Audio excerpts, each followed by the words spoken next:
저는 40대 후반 여자입니다. 지금은 경기도 외곽의 작은 집에서 강아지 한 마리와 함께 살고 있어요. 창밖으로 보이는 텃밭에는 제가 직접 심은 상추와 고추가 자라고 있고 아침마다 따뜻한 커피 한 잔을 손에 들고 그 풍경을 바라볼 때면 그제야 숨이 쉬어지는 것 같습니다. 하지만 불과 몇 년 전 저는 숨을 쉬는 것조차 잊고 살았습니다. 오늘 제가 드릴 이야기는 제 인생에서 가장 긴 터널 같았던 시간들에 대한 것입니다. 믿었던 사람에게 배신당하고 바닥까지 굴러떨어졌다가 다시 두 발로 일어서기까지의 이야기예요. 긴 이야기입니다. 하지만 끝까지 들어주신다면 여러분도 분명 무언가를 느끼실 거라 생각합니다. 저는 25세 동갑인 남자와 결혼했습니다. 그는 당시 중소기업 영업 대리였고 말솜씨가 좋고 사람들을 잘 챙기는 타입이었어요. 처음 만났을 때부터 그는 제 손을 잡으며 당신 같은 사람을 기다렸다고 했죠. 그 말이 진심인 줄 알았습니다. 결혼하고 아이 둘을 낳았어요. 지금은 둘 다 대학을 다니거나 막 졸업한 어엿한 성인이 됐죠. 남편은 열심히 일해서 자기 사업도 차렸습니다. 인테리어 회사였는데 처음에는 정말 잘 됐어요. 저도 회사 격리 일을 도우며 함께 일했으니까요. 우리는 그야말로 부부 창업팀이었죠. 그때 남편 주변에 항상 있던 사람이 있었어요. 대학 동창이라고 했는데 남편이 걔는 내 오른팔이야, 내 모든 걸 아는 친구야 라고 할 정도로 가까운 사이였어요. 그 친구도 제게 늘 친절했고 명절이면 선물을 챙겨오고 우리 아이들 생일도 빠짐없이 기억했습니다. 저는 그 사람을 가족처럼 여겼습니다. 어쩌면 그게 문제였는지도 모르죠. 세월이 흘러 아이들이 대학에 들어가고 남편 사업은 무서운 속도로 성장하고 있었어요. 직원이 20명이 넘었고 강남에 사무실도 새로 냈습니다. 그는 점점 바빠졌고 집에 들어오는 시간도 늦어졌어요. 저는 그게 당연한 줄 알았습니다. 사업하는 사람이 바쁜 건 당연하니까요. 그런데 그 즈음부터 남편이 조금씩 달라지기 시작했습니다. 예전엔 퇴근하고 오면 아이들하고 꼭 TV 한 편은 보고 잤는데 언제부터인가 현관문을 열고 들어오는 순간부터 핸드폰만 들여다봤어요. 제가 말을 걸면 응 하면서도 눈은 화면을 보고 있었죠. 저는 그게 일 때문이라고만 생각했습니다. 제가 뭔가 이상하다고 느끼기 시작한 건 결혼 22년이 되던 해 봄이었습니다. 당시 저는 회사 격리 업무에서 손을 뗀 지 몇 년이 지나 있었어요. 남편이 이제 직원들이 충분하니 당신은 쉬어도 되라고 해서 저는 동네 문화센터에서 강습도 듣고 친구들이랑 가끔 운동도 하며 나름 바쁘게 살고 있었죠. 그날은 제 친한 친구가 케이크를 사 들고 집에 왔습니다. 제 생일이었거든요. 둘이 거실에서 케이크를 먹고 수다를 떨었는데 친구가 갑자기 좀 머뭇거리더니 이런 말을 했어요. 정수가, 나 뭔가 말해야 할 것 같은데? 그냥 넘어가면 내가 더 나쁜 사람이 될 것 같아서. 친구 표정이 심상치 않아서 저도 자연스럽게 케이크 포크를 내려놨습니다. 지난주에 내가 청담 쪽에 약속이 있었잖아. 거기서 태호 씨를 봤어. 근데 혼자가 아니었어. 여자랑 같이 걸어가고 있었는데 둘이 좀 가까웠어. 손을 잡고 있었거든. 저는 그 순간 웃음이 나왔습니다. 진짜 웃음이요. 뭔가 크게 잘못 본 거겠지 하는 생각이었어요. 우리 남편이요? 아이 둘에 20년이 넘게 함께 산 남편이요? 잘못 본 거 아냐? 요즘 사람들 다 비슷비슷하게 입잖아. 다른 사람 아니었을까? 친구는 고개를 저었습니다. 확실하다고 했어요. 가까이서 봤고 눈이 마주쳤는데 태호 씨가 화들짝 놀라서 돌아서 갔다고. 그제야 제 가슴 어딘가에서 뭔가 쿵 하고 내려앉는 느낌이 들었습니다. 그날 밤 남편은 평소보다 2시간이나 늦게 들어왔습니다.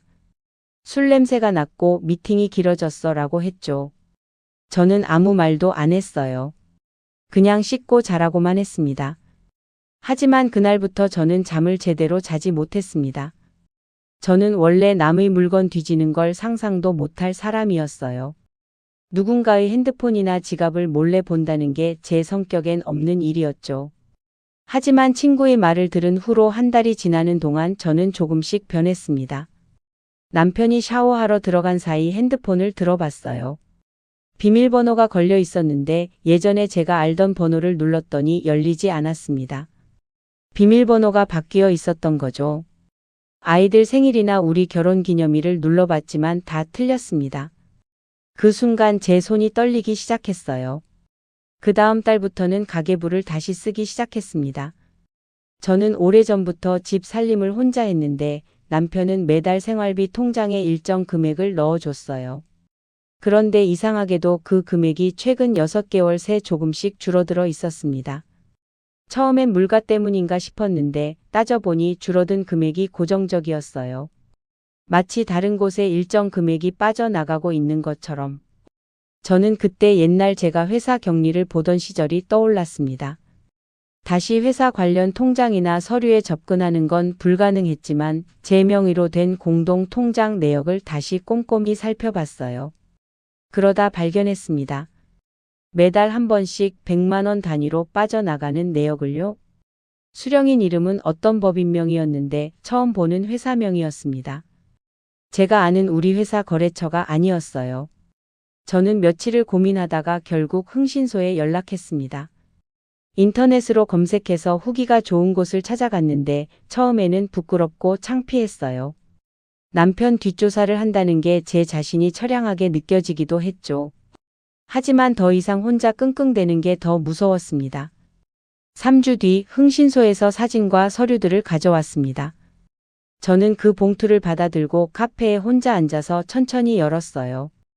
사진 한 장 한 장을 넘기는 동안 제 두 손은 점점 차가워지고 있었습니다. 사진 속에는 남편과 한 여자가 있었습니다. 강남의 한 고급 아파트 단지 안에서 찍힌 사진이었어요. 여자는 저보다 10년은 어려 보였습니다. 그들은 주차장에서 함께 차에서 내렸고 여자는 남편의 팔짱을 끼고 있었습니다. 그런데 저를 진짜로 무너뜨린 건 다음 사진이었어요. 그 아파트 앞에서 차를 세우고 두 사람을 배웅하는 다른 남자의 모습. 얼굴이 카메라 쪽을 향해 있었는데 저는 그 사람을 단번에 알아봤습니다.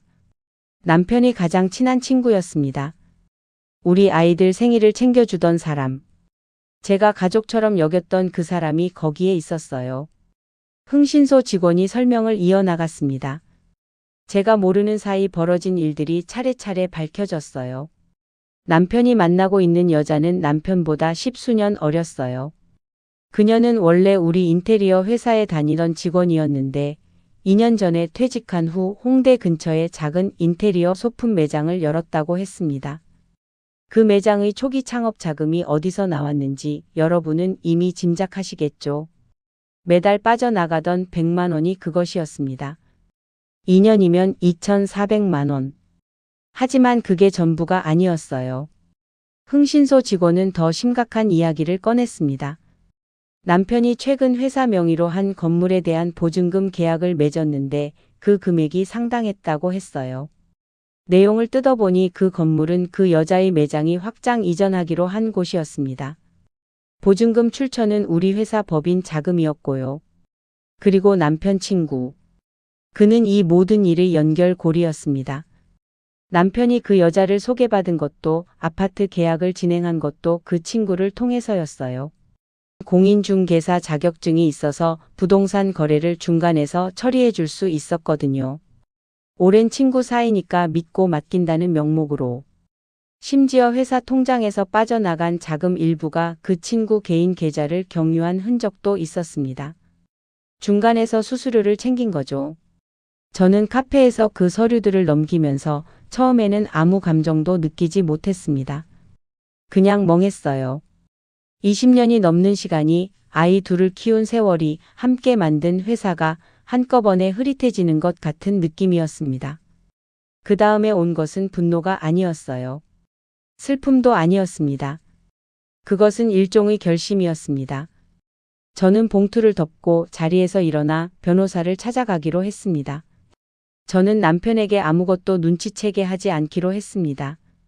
이건 제가 변호사 선생님께 처음 만났을 때 받은 조언이기도 했어요.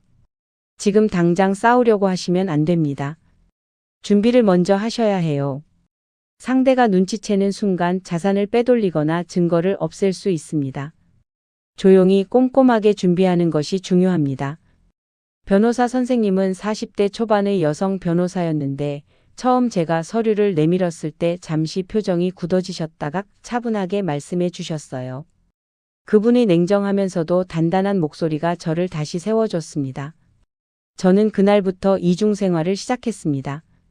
낮에는 평소처럼 집안일을 하고 남편 밥을 차리고 아이들 얼굴도 챙겼습니다. 하지만 틈이 날 때마다 변호사 사무실을 드나들었고 필요한 서류들을 하나씩 모았어요. 다행히 저는 결혼 초반에 회사 격리를 직접 받던 터라 회사 운영 방식이나 자금 흐름에 대해 어느 정도 이해하고 있었습니다. 그리고 오랫동안 제 명의로 된 통장이 몇 개 있었는데 그 안에 소소하게 모아둔 돈도 있었어요.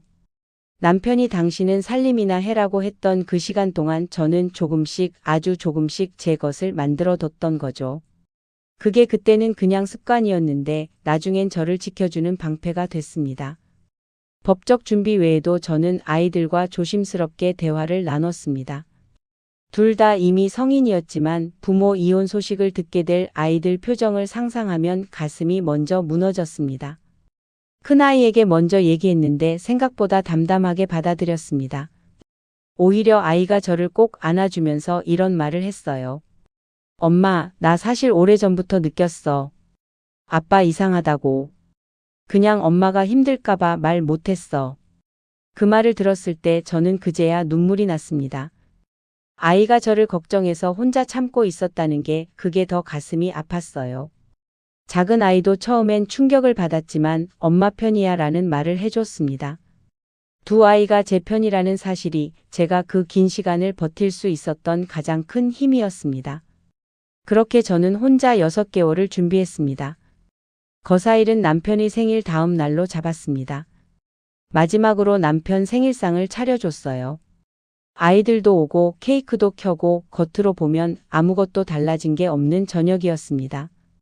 저는 그날 내내 웃었어요. 얼마나 오래 연습한 웃음인지 모릅니다.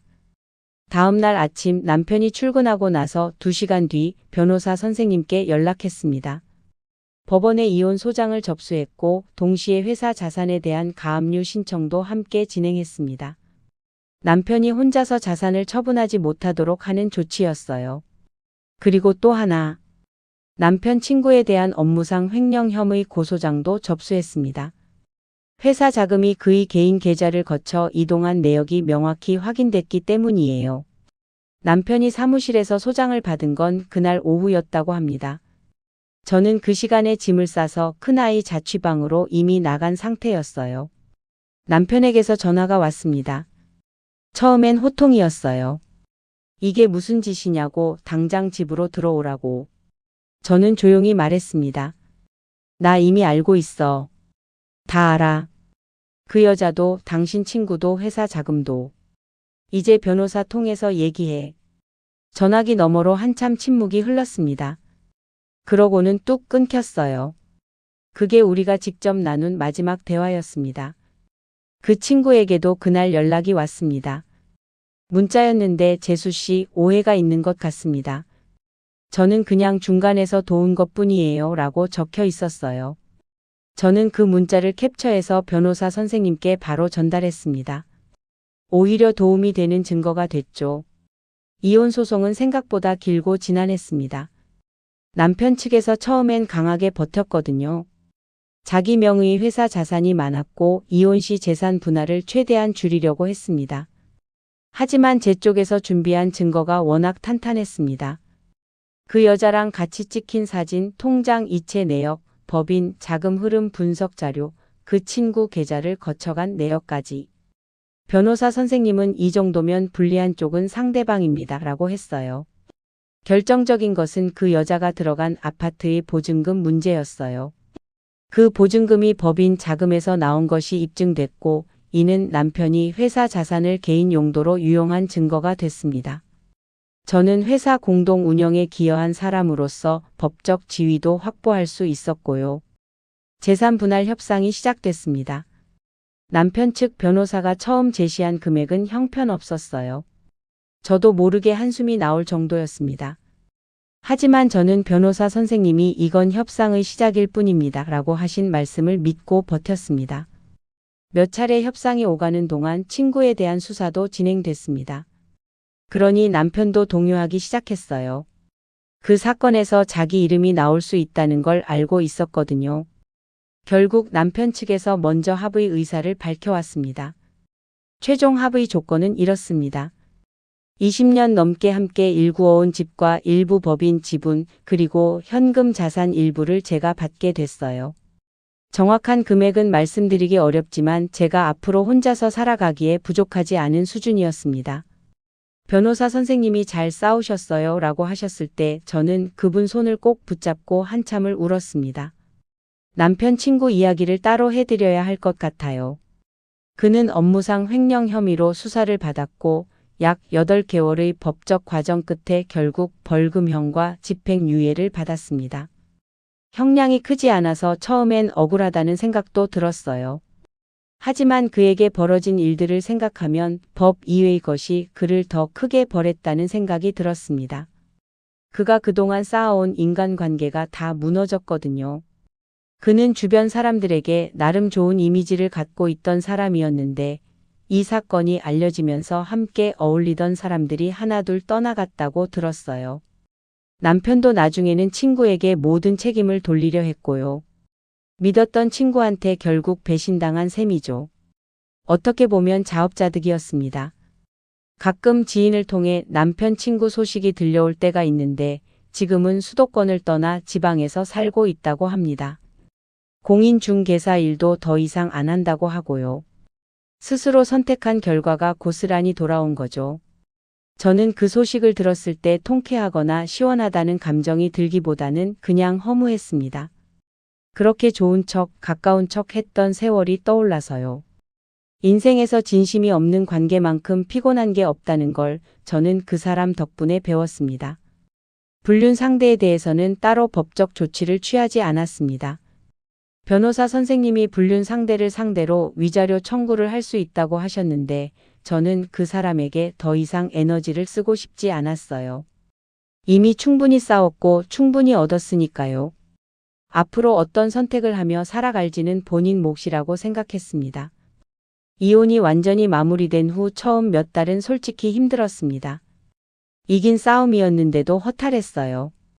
매일 아침 눈을 뜨면 옆에 아무도 없다는 게 20년 넘는 흔적이 하루아침에 사라진 집이 낯설고 외로웠습니다. 저는 밥도 잘 안 먹었고 잠도 제대로 못 잤어요. 아이들이 번갈아 와서 밥을 차려주고 같이 있어줬는데 그게 오히려 눈물이 나게 만들었습니다. 내가 이 아이들한테 이런 걸 보여주고 있구나 하는 생각에 어느 날 새벽에 잠이 안 와서 마당에 나갔는데 달이 참 밝았습니다. 아무것도 없이 서 있다는 게 오히려 공기가 맑게 느껴졌어요. 그때 처음으로 이건 끝이 아니라 시작이구나 라는 생각이 들었습니다. 아직 내 앞에 얼마나 많은 시간이 남아 있는지.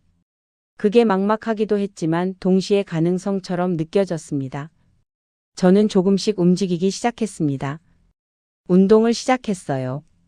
처음엔 동네 한 바퀴 걷는 것조차 버거웠는데 한 달이 지나니까 2km, 2달 지나니까 5km를 걸을 수 있게 됐습니다.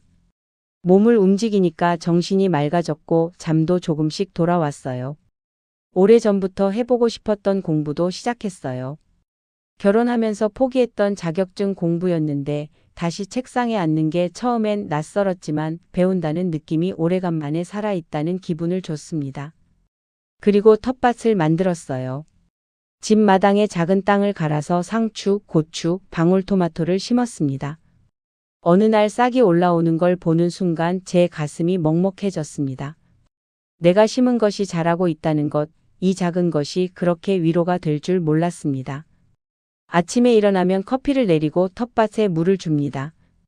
강아지 뭉치를 데리고 산책을 하고 오후엔 자격증 공부를 하거나 오랫동안 미뤄뒀던 책을 읽습니다. 저녁엔 아이들한테 전화가 오고 그게 제 하루의 완성입니다. 20년이 넘는 결혼이 그렇게 끝났다는 사실이 지금도 가끔 꿈처럼 느껴집니다. 잘못한 게 없는데 왜 이런 일을 겪어야 했나 하는 생각이 아예 안 드는 건 아니에요. 하지만 이제는 그 생각이 오래 머물지 않습니다. 오히려 요즘엔 이런 생각을 합니다. 그때 내가 그냥 모른 척하고 살았다면 어떻게 됐을까? 아마 지금도 그 집에서 차려줘도 고맙다는 말 없는 사람 밥 차려주며 내 인생이 누군가의 배경으로만 존재하고 있었겠죠. 그게 더 무서운 일 아닐까요? 배신은 분명 아팠습니다. 하지만 그 배신이 저를 흔들었고 그 흔들림 덕분에 저는 오랫동안 잊고 있었던 걸 찾았습니다. 바로 저 자신이요. 오늘 이 이야기를 들으신 분들 중에 혹시 지금 비슷한 상황에 계신 분이 있다면 이것만 기억해 주셨으면 합니다. 준비하세요. 혼자라도 할 수 있습니다. 그리고 절대로 서두르지 마세요. 가장 중요한 건 감정이 아니라 증거입니다.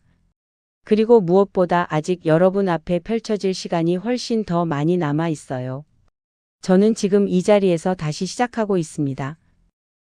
이 이야기가 재미있으셨다면 구독, 좋아요 부탁드립니다. 감사합니다.